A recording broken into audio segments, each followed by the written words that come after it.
Bonjour à tous, aujourd'hui je vais vous parler du nouveau modèle de OnePlus, le OnePlus 6, qui pourra arriver très bientôt. Et justement, il y a plein d'infos, plein de rumeurs, il y a plein de choses hyper croustillantes et on va regarder ça maintenant.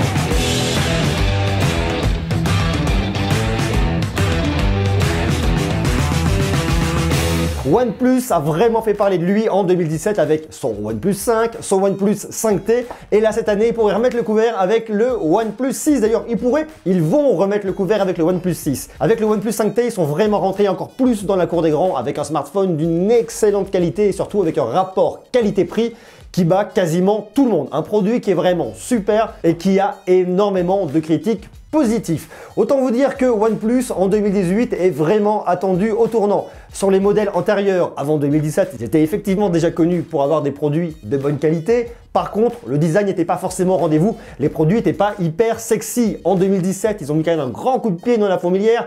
Le OnePlus 5 était déjà un super modèle, mais avec l'écran 18/9e, le OnePlus 5T, ils ont vraiment fini de confirmer une position qui est vraiment extrêmement forte dans les modèles milieu de gamme. Alors à quoi pourrait ressembler ce OnePlus 6 qui devrait arriver cette année au mois de juin? Il y a déjà plein d'infos qui circulent à droite à gauche. Et bien évidemment, je vous ai fait un petit condensé de tout ça pour faire le portrait robot de ce OnePlus 6. Avant toute chose, je vais vous demander un petit quelque chose. Vous allez mettre la pause à la vidéo et vous allez marquer en commentaire ce que vous voudriez du OnePlus 6. Vous avez forcément votre idée sur le OnePlus 6, à quoi il devrait ressembler et quelle innovation on devrait retrouver dans ces produits, et même justement ce qu'on ne devrait pas y retrouver, quels sont les travers des autres marques qui ne devraient pas prendre. Vous mettez la pause tout de suite, vous marquez tout ça en commentaire et ensuite on revient. Allez-y!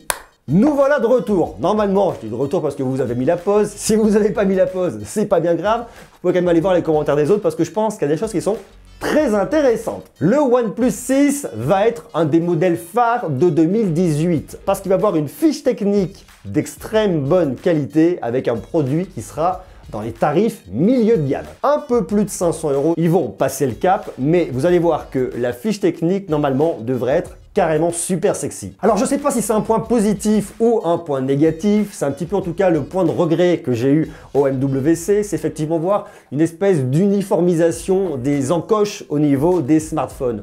Tout simplement parce que les fabricants ont toujours tendance à suivre le numéro 1 du marché. Le numéro 1, c'est Apple. Son iPhone 10, son encoche. Donc l'encoche, on la retrouve chez beaucoup de constructeurs avec des formes relativement différentes, à quelque chose près. Et OnePlus ne devrait pas manquer à l'appel avec une encoche qui serait présente en haut de l'écran du OnePlus 6. Très clairement, cette encoche, elle a un sens, hein. Ça permet effectivement d'agrandir les écrans, néanmoins de garder l'emplacement pour l'appareil photo, pour la reconnaissance faciale, pour le haut-parleur, et effectivement, c'est pas trop bête de l'intégrer. On pourrait effectivement se dire qu'ils allaient faire comme Samsung, ne pas mettre d'encoche en haut et avoir un très grand écran, l'écran Infinity. A priori, ça ne serait pas le cas. On devrait donc retrouver cette encoche en haut du OnePlus 6 cette année à partir du mois de juin. Néanmoins, on devrait avoir un écran 19/9e, toujours plus grand, toujours plus d'immersion, un écran LCD avec une résolution qui devrait être plutôt pas mal. Côté définition, on devrait avoir du FHD+, 2160 par 1080 pixels. Un grand écran qui occupera quasiment toute la face avant de l'appareil. On devrait retrouver un dos en verre légèrement incurvé sur les bords. L'appareil photo serait déplacé du côté pour se retrouver au centre. En dessous, le flash,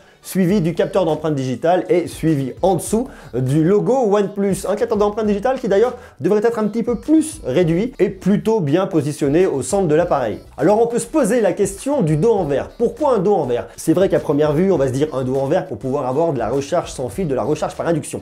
J'y crois assez peu. Il se peut effectivement qu'il y ait une recharge par induction, mais globalement, je serais assez surpris. Pour deux raisons principales. La première, toute première, c'est que si vous mettez une recharge par induction, vous allez faire grimper le prix de l'appareil. Et c'est pas dans la stratégie de OnePlus de faire monter les prix parce qu'ils vont se retrouver rapidement en concurrence avec les grandes marques, avec les modèles haut de gamme. Et là, c'est pas forcément leur positionnement. S'ils vous rajoutent de la recharge par induction, ils ne vont pas forcément mettre à l'intérieur le chargeur par induction. Et du coup, il faudrait que vous achetiez par vous-même un chargeur à induction. Ce qui fait que ça ferait augmenter la note et on perd forcément le sens stratégique d'un point de vue tarif de OnePlus. D'autant plus que OnePlus a son système de recharge rapide Dash Charge qui vous permet de recharger votre smartphone très rapidement.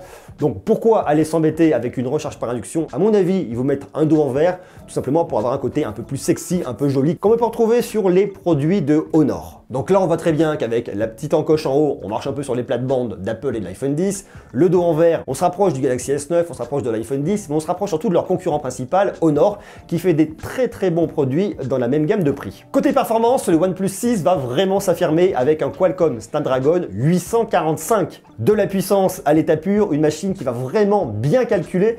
Vous fassiez du multi-application, vous ayez des jeux gourmands, il devrait vraiment super bien répondre et vous devriez sentir absolument aucune latence. Le tout couplé probablement à 8 Go de RAM, côté stockage, 64 Go de stockage, 128 Go de stockage que vous pourriez augmenter à l'aide d'une carte micro SD. La batterie aussi devrait très bien faire l'affaire, 3300 mAh probablement, peut-être 3500 mAh. On imagine que les performances seront complètement optimisées pour avoir une expérience utilisateur qui vous permettra d'avoir une autonomie la plus longue possible. Mais c'est vrai que devoir augmenter un petit peu la capacité et les performances de la batterie, ça pourrait être plutôt pas mal. Il devrait tourner sur Android 8.1 Oreo avec une surcouche Oxygen OS. Il devrait avoir un Bluetooth 5.0, de l'USB type C, et toujours le port jack. Côté photo, vous devriez avoir un double capteur à l'arrière, 16 mégapixels, probablement 20 mégapixels, avec une ouverture de f1.7, donc quelque chose d'assez lumineux, pour faire de belles photos quand la lumière n'est pas forcément au rendez-vous. Vous pourriez filmer jusqu'en 4K, et côté selfie, vous aurez une caméra de 16 mégapixels. C'est un appareil qui devrait être dévoilé et commercialisé à partir du mois de juin 2018, à un tarif avoisinant les 500 €. 515, 520, 25, 30, 35, on sait pas.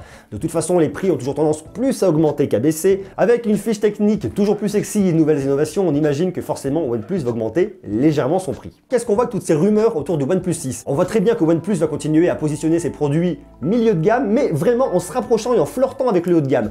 Snapdragon 845, 8 Go de RAM, même si jamais c'était que du 6 Go de RAM, ça marcherait très bien. Côté caméra, côté photo, côté vidéo, ça fonctionne super bien. On a vraiment quelque chose d'hyper sexy. Alors effectivement, on n'a pas d'emoji animé comme on peut retrouver chez Apple ou chez Samsung. On va pas avoir un appareil photo réinventé comme chez Samsung ou alors comme chez Huawei avec le P20 et le P20 Pro, mais on voit très bien qu'on a une fiche technique qui est hyper cohérente, profitant des meilleures technologies du moment, même si on voit effectivement qu'on se positionne pas sur les produits très haut de gamme, avec des caméras true depth, avec des objectifs à ouverture variable, ou toutes des choses comme ça qui effectivement font la différence entre aujourd'hui un appareil milieu de gamme et un appareil haut de gamme. Néanmoins, OnePlus continue toujours à garder ce positionnement très haut de gamme avec quelque chose d'hyper sexy, un produit qui est très beau et qui pourra vraiment combler énormément de personnes. Autre point hyper intéressant, c'est l'interaction. On voit très bien que OnePlus interagit avec ses utilisateurs, avec ses clients, ses consommateurs. Pour exemple, le tweet de Carl Pei, l'un des cofondateurs de OnePlus, qui a demandé l'avis tout simplement à sa communauté sur Twitter. Est-ce que vous aimez le port jack, oui ou non? On voit très clairement que ça permet d'influer pour voir s'ils doivent conserver le port jack sur leur OnePlus 6, oui ou non. Pour les amoureux du port jack, rassurez-vous, le oui l'a emporté haut la main. Ce qui est super intéressant là-dedans, si vous voulez, c'est qu'on se rend compte que OnePlus, qui était déjà une marque très sérieuse, mais bon, pas hyper sexy, est devenu hyper sexy en 2017, hyper sexy, hyper bankable, et qu'à mon avis, ils devraient conserver leur position en 2018. En attendant, ils n'ont pas intérêt à se louper parce qu'ils sont vraiment attendus au tournant. On imagine très bien que les constructeurs sur leurs produits milieu de gamme, que ce soit même Samsung, que ce soit Apple, que ce soit Honor, Huawei, Honor, ont tout intérêt à ce que OnePlus se plante et tous les constructeurs chinois qui poussent derrière et qui veulent arriver sur le terrain vont vraiment espérer qu'ils se plantent. Sauf qu'à mon avis, OnePlus a vraiment trouvé son créneau, va y rester avec des produits super intéressants, super sexy et franchement, plutôt bien fichu au niveau de la fiche technique. D'ailleurs, dites-moi vous ce que vous en pensez. Est-ce que vous pensez que OnePlus est vraiment dans le game, a vraiment des super produits? Et est-ce que ce OnePlus 6, tel que je vous le décris, pourrait vous intéresser?